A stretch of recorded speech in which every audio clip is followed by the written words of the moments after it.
तो आज यहाँ पे 30 क्वेश्चन लेकर आए हैं आपके प्रैक्टिस के लिए। डेली शाम में 6 बजे वीडियो एमसीक्यू का डलता है, सुबह 8 बजे थ्योरी कॉन्सेप्ट का डलता है।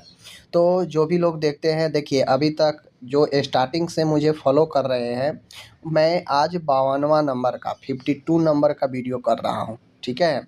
और समझ लीजिए 52 में अगर मैं डेली अगर 20-20 क्वेश्चन भी अगर मैं किया हूँ, तो अभी तक तो 1000 से ऊपर मैं क्वेश्चन कर चुका हूँ। एक अच्छे लेवल का भी क्वेश्चन मिला, कुछ आसान क्वेश्चन भी मिला। लेकिन मैं किसी वीडियो में 30, किसी में 40, किसी में 50, किसी में 25, ठीक है, ऐसे में वीडियो लाया। अभी मैं बात करूँ तो लगभग जो है आपको 1500 से 2000 में वीडियो क्वेश्चन आपको करा चुका हूँ, ठीक है। सुबह 36 वीडियो तक आपके जो है थ्योरी कंसेप्ट का भी डल चुका है। बहुत सारे टॉपिक को मैंने कवर भी किया है। तो आप किसी भी पकड़ के अगर एक कंटिन्यू चलते हैं तो बेनिफिट ज़रूर हुआ होगा। बाकी चलिए आज हम लोग फिर नेक्स्ट जो है 52 नंबर का वीडियो यहाँ पे हम लोग देखते हैं, ठीक है। चलिए, पहला प्रश्न है, निम्न में से किस इंटरनेशनल हेल्थ एजेंसी ने गोबी नामक रणनीति बनाई? देखिए, गोबी नामक रणनीति जो है कौन बनाया, कौन सा हेल्थ एजेंसी ने बनाया? यूनिसेफ ने, आईएलओ ने, एफओए ने एंड आईआरएसए ने, ठीक है ना। यूनिसेफ आपको पता है, United nation international children emergency fund इसका फुल फॉर्म होता है, ठीक है। इसका जो है 11 दिसंबर 1946 को इसका जो है स्थापना किया गया यूनिसेफ का। कहाँ किया गया? न्यूयॉर्क में किया गया, याद रखिएगा, न्यूयॉर्क में, ठीक है। बहुत लोग कंफ्यूज कर जाते हैं, न्यूयॉर्क में याद रखिएगा। आईएलओ का जेनेवा में है, स्विट्जरलैंड में पड़ता है, इसका मुख्यालय जेनेवा में है। इसे इंटरनेशनल लेबर ऑर्गेनाइजेशन कहते हैं, ठीक है। एफएओ है, फूड एंड जो आपका एग्रीकल्चर होता है वो ऑर्गेनाइजेशन है, ठीक है। और यहाँ पे ये आपका इंडियन रेड क्रॉस सोसाइटी है, जिसको स्थापना हेनरी ड्यूनेंट ने किया था 1920 में, याद रखिएगा। इसका भारत में कहाँ पे है शाखा? भारत में इसका जो है आपका न्यू दिल्ली में है, ठीक है, याद रखिएगा। आगे बढ़ता हूँ, दूसरा नंबर का क्वेश्चन है, निम्न में से कौन सा हेल्थ एजेंसी देश में परिवार नियोजन सेवाओं को क्रियान्वयन से संबंधित है? मतलब कौन सा हेल्थ एजेंसी है, स्वास्थ्य एजेंसी है, जो पूरे देश में परिवार नियोजन क्रियान्वयन करता है, काम करता है, ठीक है। Indian red cross society, family planning association of India, Indian council for child welfare और हिंद कुष्ठ निवारण संघ। तो इसका राइट आंसर ऑप्शन नंबर कौन सा होगा? बी होगा, family planning association of India. तीसरा क्वेश्चन है यहाँ पे, निम्न में से कौन सा हेल्थ एजेंसी मुख्य रूप से बच्चों के शारीरिक, मानसिक एवं नैतिक विकास के लिए संबंधित है, ठीक है ना। तो बच्चे से संबंधित शारीरिक हो, मानसिक हो, नैतिक विकास हो, इसके लिए कौन सा हेल्थ एजेंसी जो है जिम्मेदार है? Red cross society, family planning association of India, Indian council for child welfare, Hind कुष्ठ निवारण संघ। आपको पता है फैमिली प्लानिंग किसके लिए है, पढ़ लिए हैं। अब इसका राइट आंसर जो होगा वो Indian council for child welfare, इसको शॉर्ट में ICCW बोलते हैं, Indian council for child welfare, ठीक है। ये हो गया अपना यहाँ पे हिंद कुष्ठ निवारण संघ, तो right answer option number C होगा, ठीक है। आगे मैं बढ़ता हूँ नेक्स्ट क्वेश्चन की तरफ, निम्नलिखित में से कौन से वॉलंटियर एजेंसी लेप्रोसी पेशेंट के लिए देखभाल प्रदान करने से संबंधित है? तो जो वॉलंटियर एजेंसी है माय डियर, यह नॉन प्रॉफिट संस्था है, जिसको रजिस्टर किया गया 1949 में, ठीक है। रेड क्रॉस सोसाइटी होगा, ये दोनों तो होगा नहीं, अभी ऊपर पढ़ चुके हैं, तो इसका राइट आंसर ऑप्शन डी होगा। हिंद कुष्ठ निवारण संघ जो है यह आपके एक वॉलंटियर एजेंसी है जो कुष्ठ रोगी यानी लेप्रोसी पेशेंट के देखभाल से संबंधित है, ठीक है। आगे बढ़ता हूँ, पांचवा क्वेश्चन है, फीटल स्कल में पाए जाने वाला कौन से फोंटनालेन लैम्ब्डा भी कहलाता है? किसे हम लोग लैम्ब्डा भी कहते हैं, आप लोग को पता होना चाहिए, किसे हम लोग लैम्ब्डा भी कहते हैं? पोस्टेरियर फ्रंटली या आपका जो है यहाँ पे देख लीजिए, पोस्टेरियर फ्रंटनालेल ये पार्श्व फ्रंटनल या आपका पश्च यानी पोस्टेरियर या फिर एंटेरियर फ्रंटनल, किसे हम लोग लेम्बडा के नाम से भी जानते हैं, किस फ्रंटला को, उपरोक्त में से कोई नहीं। ठीक है, यहाँ पे देखिए आप लोग, तो आपको पता होना चाहिए कि जो फीटल स्कल होता है, भ्रूण का जो खोपड़ी होता है, उसमें जो आपका फॉन्टने है, ठीक है ना, जो आपका फ्रंटनल है, उसे किसे हम लोग लेम्बडा कहते हैं, तो ऑप्शन नंबर बी, ठीक है ना, पोस्टेरियर फॉन्टनेल को जो है हम लोग लेम्बडा भी कहते हैं। इसको और दूसरा भी नाम है ऑसिपिटल फॉन्टनालेल, ठीक है ना, ऑसिपिटल फॉन्टनालेल, ठीक है ना, ऑसिपिटल फॉन्टनालेल, याद रखिएगा। ठीक है, याद रखिएगा, ये चीज़ें आप लोग ध्यान में रखना है। ठीक है, अब आगे मैं यहाँ पे आपको जो है मैं आगे ले चलता हूँ। आगे प्रश्न है अपना, नेक्स्ट क्वेश्चन है, निम्न कथनों में से फीटल स्कल में पाए जाने वाले अग्र फॉन्टनानेल के बारे में सत्य कथन क्या है। अब आप जो है अग्र मतलब एंटेरियर फॉन्टनानेल के बारे में क्या जानते हैं, तो हम लोग यही जानते हैं कि आगे वाला जो फॉन्टनानेल होता है, अग्र फॉन्टने जो होता है, उसका क्लोजर टाइम जो है ज़्यादा होता है, पोस्टेरियर से ज़्यादा होता है। ठीक है, तो अग्र वाला का 18 महीने, ठीक है, 12 से 18 महीने ये होता है आपका बंद होने का समय, हम यही जानते हैं।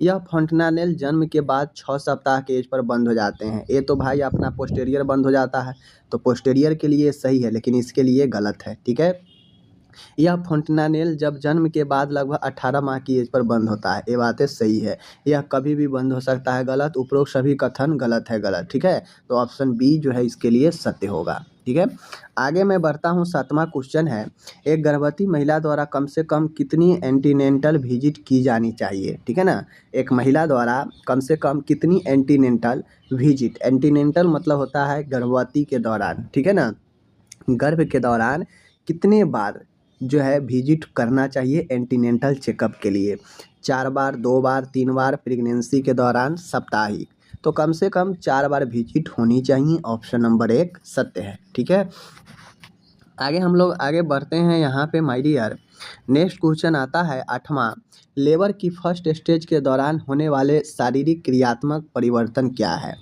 जैसे लेबर को मेनली 3 चरण चलता है, ऐसे तो 4 चरण इसके होते हैं, लेकिन मेनली 3 चरण जो लेबर होता है, दूसरे चरण में बच्चा जन्म ले लेता है, और तीसरे चरण में प्लेसेंटा जो है बाहर आ जाता है। ठीक है, तो फर्स्ट स्टेज में बेसिकली कंस्ट्रक्शन शुरुआत होता है। ठीक है, दर्द युक्त गर्भाशय संकुचन की मौजूदगी, सर्विक्स का पूर्ण विस्तारण, उसके बाद लोअर यूटेराइन सेगमेंट का निर्माण, उपरोक्त में से सभी।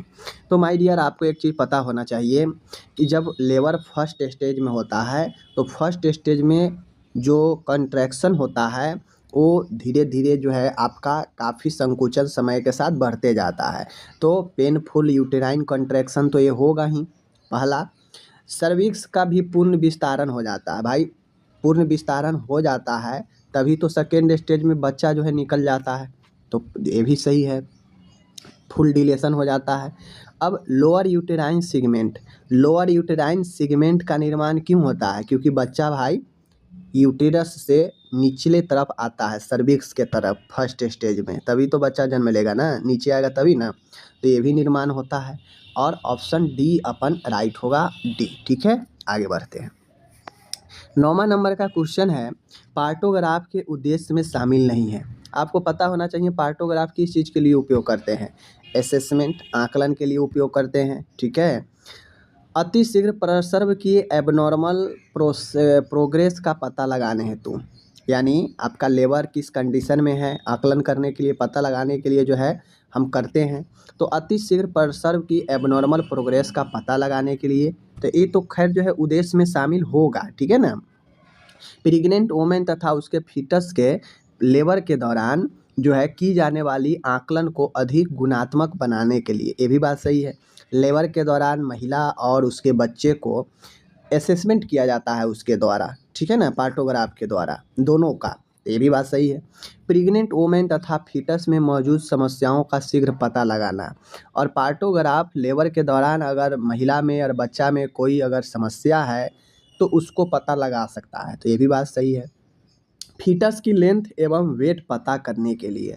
अब पार्टोग्राफ से आप जो है बच्चे को लेंथ या वेट पता आप नहीं कर सकते हैं, तो ऑप्शन नंबर ए गलत हो जाएगा, डी गलत हो जाएगा। ठीक है, तो ए जो है इसके उद्देश्य में शामिल नहीं है। बेसिकली यह लेबर के कंडीशन को पता करने के लिए, फीटल किस कंडीशन में है उसके पता करने के लिए, ओमेन किस कंडीशन में है उसको पता करने के लिए, जो प्रसर्व है नॉर्मल है या एबनॉर्मल है इसको पता करने के लिए पार्टोग्राफ का इस्तेमाल करते हैं। ठीक है, आगे है, कहता है सबक्यूटेनियस इंजेक्शन को इस नाम से भी जाना जाता है, यानी किस नाम से हम लोग जानते हैं? इंट्राथेटिकल, इंट्राओसियस, हाइपोडर्मिक एंड इनक्शन। देखिए आसान क्वेश्चन है, सबक्यूटेनियस इंजेक्शन को हाइपोडर्मिक नाम से हम लोग जानते हैं। ठीक है, आगे बढ़ते हैं। नेक्स्ट क्वेश्चन है, निम्न में से इंजेक्शन का टाइप नहीं है, बताइए इनमें से कौन सा इंजेक्शन का टाइप नहीं है? इंट्राथेटिकल है, इंट्राओसियस भी है, हाइपोडर्मिक भी है, अभी ही पढ़े हैं, लेकिन इनक्शन ए नहीं है। ठीक है, ए इंजेक्शन का टाइप नहीं है। आप लोग बताइए इनक्शन क्या होता है, कमेंट करके बताएं। ठीक है ना। नेक्स्ट क्वेश्चन है 12, नर्सिंग प्रोसेस की स्टेप में पेशेंट की हेल्थ प्रॉब्लम को आइडेंटिफाई किया जाता है। आपको पता होना चाहिए नर्सिंग प्रोसेस का 5 स्टेप है। ठीक है ना, 5 स्टेप है।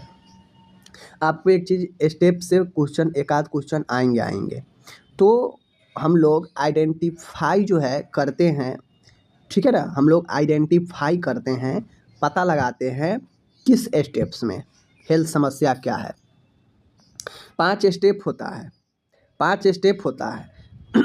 पहला होता है असेसमेंट का, दूसरा होता है नर्सिंग डायग्नोसिस का, तीसरा होता है प्लानिंग का, चौथा होता है इम्प्लीमेशन का एंड पांचवा होता है इवैल्यूएशन का। 5 स्टेप है। ठीक है, तो हम लोग बेसिकली असेसमेंट आकलन ही करते हैं, इसीलिए ताकि क्या समस्या है, क्या ज़रूरी है उसको पता लगाया जा सके। ठीक है, और नर्सिंग डायग्नोसिस में तो डायग्नोसिस करते हैं। ठीक है, उसके बाद हम लोग जो है उसका प्लान बनाते हैं। तो इस प्रकार से आपका जो असेसमेंट है इस वाला में ही हेल्थ प्रॉब्लम का पता आइडेंटिफाई किया जाता है। ठीक है ना। चलिए 13 नंबर का नेक्स्ट क्वेश्चन है, गाइनकोलॉजिकल एग्जामिनेशन हेतु वोमेन को कौन सी पोजीशन प्रदान की जाती है? एक महिला है, उसे उसके गुप्तांग का, उसके यूट्रस का जो है उसे जो है जांच करना है, तो हम कौन सा पोजीशन देंगे? सुपाइन, लिथोटोमी, नी चेस्ट, हाई फाउलर। देखिए फाउलर पोजीशन आपको पता है कार्डियक वगैरह पेशेंट के लिए, जो श्वसन से पीड़ित मरीज हो उसके लिए आराम दिलाने के लिए किया जाता है। लेकिन अपन लिथोटोमी पोजीशन जो होता है वो आपको गाइनकोलॉजिकल एग्जामिनेशन के लिए महिला के लिए काफ़ी ज़्यादा उपयुक्त होता है। Option number B. ठीक है, याद रखना है। आगे बढ़ते हैं। आगे क्वेश्चन है 14 नंबर का है, पेरिस्टालसिस मूवमेंट के क्रमांकुंचन गति इसी को बोलते हैं, पेरिस्टालसिस को। ठीक है ना, तो पेरिस्टालसिस मूवमेंट के स्टिमुलेशन हेतु किया जाने वाला एनीमा कौन है? अच्छा क्वेश्चन है। मान गए किसी को में पेरिस्टालसिस मूवमेंट क्रमांकुंचन गति ठीक ढंग से नहीं हो रहा है, तो उसे बढ़ाने के लिए, स्टिमुलेट करने के लिए हम कौन सा एनीमा देंगे? देखिए कब्ज कब होता है? कब्ज तभी होता है जब भोजन जो है क्रमांकुंचन गति से नीचे की तरफ नहीं खिसक पाता है पचा हुआ, और वो कहीं ना कहीं फंस जाता है आंत वगैरह में, तो वो आगे की तरफ नहीं खिसक पाता है, क्रमांकुंचन गति नहीं होता है, जिसके कारण मल वहीं पे आंत वगैरह में फंस के रहता है और मल जो है मलाशय में नहीं आ पाता है, जिससे व्यक्ति को कब्ज बना रहता है। ठीक है, तो पेरिस्टाल्टिक मूवमेंट को स्टिमुलेट करने के लिए कार्मिनेटिव एनीमा, प्यूरगेटिव एनीमा, एस्ट्रिंजेंट और सीडेटिव। तो देखिए सीडेटिव तो होगा नहीं। ठीक है ना, सीडेटिव तो होगा नहीं। राइट आंसर क्या होगा? ऑप्शन नंबर जो है अपन प्यूरगेटिव एनीमा को स्टिमुलेट किया जाता है इससे। ठीक है ना, प्यूरगेटिव एनीमा से। नेक्स्ट क्वेश्चन है माय डियर, एवेक्वेंट एनीमा देते समय एडल्ट में लिक्विड की कितनी मात्रा एडमिनिस्टर की जाती है? एक एडल्ट है, हम पढ़ा भी रखे हैं, एडल्ट में कितना होगा, बच्चे में कितना होगा, ये सब हम लोग पढ़ा चुके हैं। ठीक है ना। देखिए एवेक्वेंट एनीमा हम लोग देते हैं, तो उसमें एडल्ट के लिए लिक्विड की मात्रा कितनी हम लोग एडमिनिस्टर करेंगे? 5 से 60, 50 से 60 होगा नहीं। 170 से 230 ये तो बच्चे के लिए हो जाता है। 500 से 1000 ml, ये ऑप्शन नंबर सी राइट होगा। ठीक है, ध्यान रखिएगा। आगे है 60 नंबर का क्वेश्चन है, एक सेकेंडरी हाइपोथायराइज्म के बारे में ट्रू सेंटेंस क्या है। हाइपोथायराइज्म पहले आप लोग समझिए क्या होता है। ये हाइपोथायराइज्म आजकल बहुत सारे महिलाओं में ग्रसित करता है। इससे वेट बढ़ता भी है, वेट घटता भी है। इसका बहुत सारे समस्या है, बाल झड़ना, ठीक है ना, स्किन पर इचिंग होना, समझ गए, हार्ट रेट स्लो होना, बहुत सारे इसका मेटाबॉलिज्म ही गड़बड़ा जाता है, जिससे कब्ज वगैरह भी बनता है। ठीक है ना। तो हाइपोथायराइज्म के ट्रू सेंटेंस क्या है, देखिए पढ़िए तब पता चलेगा आपको। यह थायराइड ग्लैंड स्वयं में मौजूद विकारों के कारण इनएडिक्वेट हार्मोन सिक्रेशन के कारण होता है। ठीक है ना। यह पीट्यूटरी ग्लैंड द्वारा सीक्रेट टीएसएच के अपर्याप्त सिक्रेशन के कारण होता है। यह हाइपोथैलेमस द्वारा टीआरएच के अपर्याप्त सिक्रेशन के कारण होता है। यह एडीएच हाइपो सिक्रेशन के कारण। तो एंटी डायरेक्ट तो होगा नहीं भाई मेरे, टीआरएच का कोई सवाल है नहीं, और इंडिक्वेट हार्मोन का भी कोई सवाल नहीं है। तो ये टीएसएच के अपर्याप्त सिक्रेशन के कारण होता है। और ये कहाँ से सिक्रेट होता है, तो पिट्यूटरी ग्लैंड से। ठीक है ना। आगे बढ़ता हूँ। आगे है यहाँ पे नेक्स्ट क्वेश्चन, निम्न में से टाइप 1 डायबिटीज मेलिटिस का अन्य नाम क्या है, बताना है। बहुत अच्छा क्वेश्चन है। ठीक है ना। टाइप 1 का जो डीएम है उसे अन्य नाम क्या है, juvenile diabetes, insulin dependent diabetes mellitus, non insulin dependent diabetes mellitus, या ए और बी दोनों। देखिए इसका राइट आंसर जो होगा ऑप्शन नंबर डी होगा। टाइप 1 जो डायबिटीज होता है वह जुवेनाइल डायबिटीज, बच्चे का मधुमेह, और इंसुलिन डिपेंडेंट डायबिटीज मेलाइटिस होता है। वो जो टाइप 2 होता है, जो अक्सर एडल्ट में होता है, एज के साथ में होता है, वो नॉन इंसुलिन डिपेंडेंट डायबिटीज होता है। समझ गए, टाइप 2 होता है वो। ठीक है। 18 नंबर का क्वेश्चन है माय डियर, अच्छा क्वेश्चन है। निम्न में से टर्नर साइन है, कौन सा टर्नर साइन है, टर्नर साइन के बारे में बताना है। एग्जामिनर द्वारा रोगी के राइट कोस्टल मार्जिन के नीचे अंगुली द्वारा दबाकर परिस्पर्शन करने पर तथा रोगी द्वारा लंबी सांस लेने पर रोगी को पेन होता है, क्या यही टर्नर साइन है, नहीं, गलत। एब्डोमिनल तथा पेरी अम्बिलिकल रीजन का ब्लूस डिस्कलरेशन होना, क्या यही टर्नर साइन है, नहीं, गलत। लेफ्ट फ्लैंक का ब्लूइश डिस्कलर होना, softening of the cervix, softening of the cervix ये तो होगा नहीं। राइट आंसर जो होगा माय डियर वो ऑप्शन नंबर सी होगा। जो लेफ्ट फ्लैंक है उसका ब्लू होना, डिस्कलर होना, टर्नर साइन कहलाता है, ऑप्शन सी। ठीक है, याद रखना है, सब क्वेश्चन पूछता है। नेक्स्ट है 19, गुडेल साइन क्या है, गुडेल साइन, गुडेल साइन के बारे में पूछ रहा है। गुडेल साइन क्या होता है, देखिए गुडेल साइन जो होता है, जो ऊपर ऑप्शन था वही ऑप्शन यहाँ भी है, लेकिन इसका राइट आंसर जो होगा वो अपन कौन सा होगा, right answer option number D होगा, softening of the cervix, Goodell sign, याद रखिएगा, सर्विक्स का सॉफ्ट होना, नरम होना। 20 नंबर का क्वेश्चन है माय डियर, यहाँ पे देख सकते हैं, निम्न में से डायूरेटिक मेडिसिन का एग्जाम्पल कौन सा है।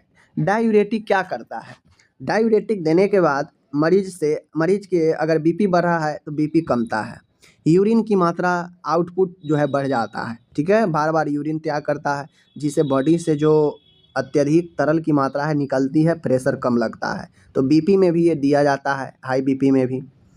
यह सूजन को भी कम करने के लिए दिया जाता है, क्योंकि सूजन बॉडी में तभी होती है जब आपके बॉडी में पानी की मात्रा अधिक होगी। तो बेसिकली डायूरेटिक मेडिसिन का काम है कि आपके बॉडी से एक्सेसिव फ्लूइड को निकालता है। ठीक है, जिसे बीपी कमता है, सूजन कमता है। ठीक है, ये चीज़ें हैं, और यूरिन आउटपुट को बढ़ा देता है। तो डायूरेटिक मेडिसिन लिडोकेन, ये तो एनेस्थेटिक है, होगा नहीं। फुरसामाइड, हिपेरिन और निकार्डिपाइन।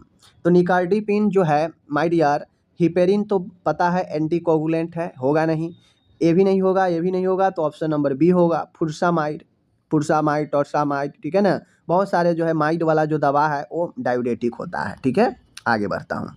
21 नंबर का क्वेश्चन है, जहाँ तक संभव हो रोगी को डायूरेटिक मेडिसिन कब नहीं देनी चाहिए। देखिए अच्छा क्वेश्चन है, एग्जामिनर आपको जांचने के लिए पूछ देगा कि आपको कितना नॉलेज है, ठीक है ना। तो एक डाययूरेटिक मेडिसिन है, उसे कब नहीं देनी चाहिए? सुबह के समय, दोपहर के समय, शाम को 7 बजे, रात्रि को रोगी को सोते समय। तो ध्यान रखें, कभी भी डाययूरेटिक मेडिसिन को रात के समय नहीं देते हैं। रात के समय सोते समय हम यही इसीलिए नहीं देंगे क्योंकि डाययूरेटिक लेने के बाद जो है पेशेंट को जो है बहुत ज़्यादा यूरिन त्याग करने के लिए रात में 2 4 5 बार उठना पड़ सकता है, क्योंकि इसमें शरीर से यूरिन ज़्यादा आउटपुट निकालता है, तो उसमें मरीज को परेशानी होगी, बार बार उठना पड़ेगा, इसलिए रात्रि के समय नहीं देना चाहिए। बाकी सुबह शाम आप दे सकते हैं, कोई दिक्कत नहीं है। 22 क्वेश्चन है, 22 भी अच्छा क्वेश्चन है। जहाँ तक संभव हो रोगी को सीडेटिव ड्रग कब देनी चाहिए? जहाँ पे डाययूरेटिक हम लोग सोते समय नहीं देते हैं, ठीक उसी का उल्टा सीडेटिव है, सीडेटिव है, ठीक है ना, ध्यान रखिएगा। सुबह के समय, दोपहर के समय, शाम 7 बजे, रोगी को सोते समय, रात्रि को सोते समय। तो राइट आंसर जो होगा वो आपके सीडेटिव दवाई जो होता है हम लोग आराम से सोते समय ही देते हैं ताकि व्यक्ति आराम से नींद आ जाए। सीडेटिव दवाई व्यक्ति को शांत करता है, मूड स्टेबलाइजर करता है, उससे जो है क्या करता है, नींद दिलाता है सीडेटिव दवाई, ठीक है। जैसे 23 नंबर का माई क्वेश्चन है माय डियर, लेप्रोसी के ट्रीटमेंट हेतु उपयोग में ली जाने वाली थेरेपी कौन सी है? फोटोथेरेपी आपको पता है, शरीर से बिलिरुबिन की मात्रा को तोड़ने के लिए, भंगुर करने के लिए जो है फोटोथेरेपी का उपयोग करते हैं। डॉट्स थेरेपी टीबी में उपयोग करते हैं, पता है। एंटी रेट्रोवायरल थेरेपी जो होता है ART, यह HIV के मरीजों में किया जाता है। मल्टी ड्रग जो थेरेपी होता है MDT, ये आपके लिप्रोसी कुष्ठ रोग में किया जाता है। तो 23 का ऑप्शन नंबर A MDT होगा, ठीक है। आगे बढ़ता हूँ। 24 नंबर का क्वेश्चन है माय डियर, लंबर पंक्चर के दौरान फ्लूइड किस बॉडी एरिया से एस्पायरेट किया जाता है, निकाला जाता है? देखिए, लंबर पंक्चर हम करते हैं, इसको शॉर्ट में LP कहा जाता है। अब इसके दौरान जो फ्लूइड निकाला जाता है वह किस एरिया से निकाला जाता है? ध्यान दीजिएगा, पेरिटोनियल कैविटी से, थोरेसिक कैविटी से, सब आर्केनोइड कैविटी से एंड ओरल कैविटी से।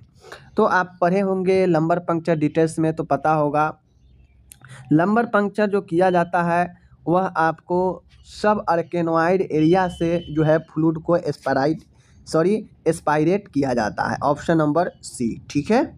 आगे बढ़ता हूँ। 25 नंबर का क्वेश्चन है, गाल ब्लैडर में, देख लीजिए, गाल ब्लैडर में स्टोन की उपस्थिति क्या कहलाती है? बहुत अच्छा क्वेश्चन है। कोलिसाइटिस कहलाता है, कोलिलिथियासिस कहलाता है, कोलिथ्रोट्रिप्सी कहलाता है, कोलिसाइसेक्टोमी कहलाता है। माय डियर, गाल ब्लैडर में अगर स्टोन पूछे तो कोलिलिथियासिस ऑप्शन B सही होगा। अगर किडनी में पूछे तो नेफ्रोलिथियासिस होगा, ठीक है ना, याद रखिएगा। चलिए आगे बढ़ते हैं। गाल ब्लैडर का इन्फ्लामेशन क्या कहलाता है? वो तो स्टोन था, अब यहाँ पे जो है इन्फ्लामेशन है, इन्फ्लामेशन है। तो गाल ब्लैडर के इन्फ्लामेशन को कोलिसाइटिस, कोलिलिथियासिस, कोलिथ्रोट्रिप्सी और कोलिसाइसेक्टोमी। राइट आंसर होगा कोलिसाइटिस, ठीक है ना। कोलिसाइटिस जो होगा ऑप्शन A, यह गाल ब्लैडर को इन्फ्लामेशन को बताता है। 27 नंबर का क्वेश्चन माय डियर है, कोलिलिथियासिस के दौरान होने वाले पेन की लोकेशन कहाँ होती है? यानी अगर गोल ब्लैडर में अगर स्टोन हो तो जो दर्द होगा वो कहाँ पे होगा, किस लोकेशन में होगा, ठीक है ना। एब्डोमिनल का अपर राइट क्वाड्रेंट तथा एपिगैस्ट्रिक एरिया में, एब्डोमेन का लेफ्ट अपर क्वाड्रेंट तथा मिड, ठीक है ना, मिड एपिगैस्ट्रिक एरिया में। Retro external pen eight McBurney point. देखिए, कोलिलिथियासिस जब होता है, गल ब्लैडर में स्टोन होता है, तो व्यक्ति को एब्डोमिनल के, पेट के अपर राइट क्वाड्रेंट में, यानी अपर राइट साइड से ऊपरी हिस्सा में और एपिगैस्ट्रिक एरिया में पेन करता है, ठीक है, याद रखना है।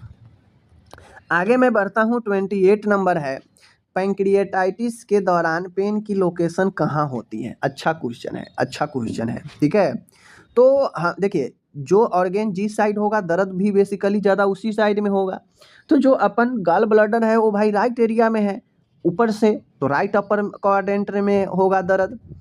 अब चूंकि पैंक्रियाज हमारा लेफ्ट एरिया में है एब्डोमेन के, तो लेफ्ट अपर क्वाड्रेंट में ही दर्द करेगा, और जब लेफ्ट में है तो मिड एपिगेस्ट्रिक एरिया में भी दर्द करेगा।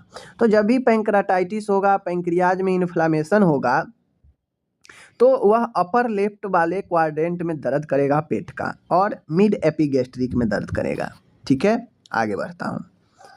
29 नंबर का क्वेश्चन है, रूरल लेवल पर यानी ग्रामीण स्तर पर स्वास्थ्य संदेशों के प्रसार में कौन सी विधि का उपयोग किया जाता है? यानी ग्रामीण क्षेत्र में अगर हमें हेल्थ के बारे में संदेश फैलाना है तो कौन सा विधि का उपयोग किया जाएगा? कौन सा विधि का?